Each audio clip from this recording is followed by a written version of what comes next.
ध्यान देना चाहिए। हम ये खबर चला सकते हैं मैम कि देवयानी मित्रा की भी वापसी चिराग के साथ होने जा रही है। देखिए, वापसी की बात नहीं है, जब एनडीए में है तो डेफिनेटली वापसी तो करनी है। एनडीए का स्पोक्स पर्सन होने के नाते मुझे लगता है कि मेरा ये संपूर्ण हक बनता है कि मैं एनडीए के हर एक लीडर को मैं डिफेंड करूं। प्रिंस पासवान को लेके एक सवाल था मैडम आपके लिए। जैसे चिराग पासवान को एक अपॉर्चुनिटी मिला, वो पहली बार जीत कर आए और उन्होंने अपने आप को एस्टेब्लिश कर लिया पूरे बिहार में एक नेता के तौर पे। वहीं दूसरी तरफ प्रिंस पासवान को भी एक मौका मिला, लेकिन वो अपने आप को एस्टेब्लिश नहीं कर पाए। नहीं, मुझे ऐसा लगता है कि एस्टैब्लिश नहीं कर पाए, ऐसा नहीं है। वो समस्तीपुर में बहुत काम किए, बहुत अच्छा से किए, और सबका देखिए समय होता है। हो सकता है कि प्रिंस जी को इस लोकसभा चुनाव में उनको मन नहीं था, या फिर उन्होंने वो कोशिश इसलिए नहीं की क्योंकि वो सारी चीज़ें मोदी जी के ऊपर छोड़े। आपके जब घर की मुखिया इतने बड़ा जननायक है, आप उनके ऊपर सवाल नहीं कर सकते, और यही निस्वार्थ भाव जो हमारी पार्टी ने दिखाई। दूसरी बात, आप यहाँ पे शांभवी के बारे में बात कर रहे हो, वो व्हाट अबाउट रोहिणी?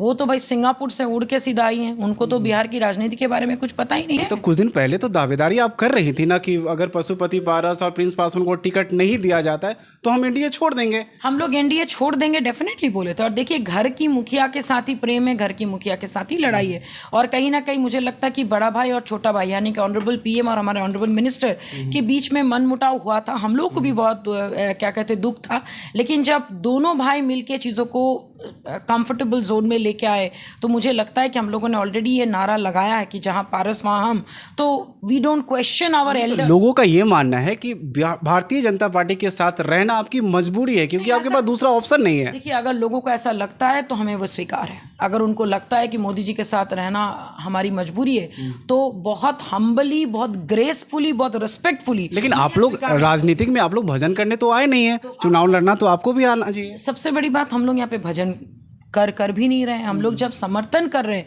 तो समझ लीजिए कुछ आगे का रणनीति सोच के ही कर रहे हैं। लेकिन एक भी सीट नहीं मिलना अपने आप में क्वेश्चन मार्क तो लगता है ना मैडम? एकदम नहीं, हमारे पार्टी में ऐसा कोई द्वेष नहीं है। कुछ को लग सकता है जिनमें अपने पर्सनल लालसा होंगे।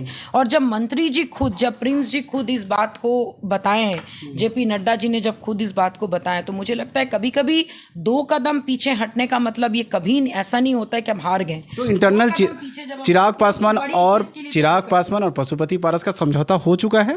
आई विश कि ये हो जाए, लेकिन जब साथ में उन्होंने ये भी कहा है मैडम कि जो दुश्मन है प्रेजेंट सिचुएशन में वो है अभी चुनाव की डिमांड है कि अभी साथ रहना है तो अभी साथ हैं हम। वही तो क्या कहते हैं आपका बात है कि आप जब सिचुएशनल चीज़ों को अपना लेते हो, मतलब आपको अच्छा से पता है कि इस वक्त इम्पोर्टेंट कौन सामने है, वो इम्पोर्टेंट नहीं है, बड़ा चेहरा सामने है। कभी कभी छोटी छोटी लड़ाई अगर आप हार जाते हो तो बड़ी लड़ाई की तरफ आप रुक कर सकते हो।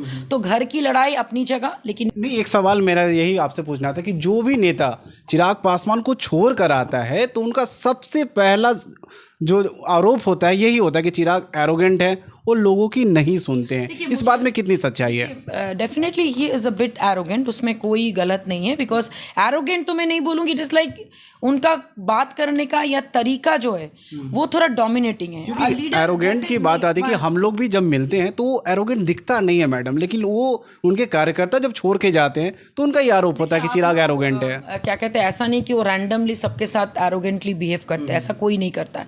बट मुझे ऐसा लगता है कि he is dominating leader, he is a leader कि मैं जो बोलूँगा वही करना होगा। द वे क्या कहते हैं, कभी कभी लगता है कि लीडरशिप एस्टैब्लिश करने के लिए आपको अपना फुट डाउन करना पड़ता है कि नहीं यही होगा जो मैं चाहता हूँ।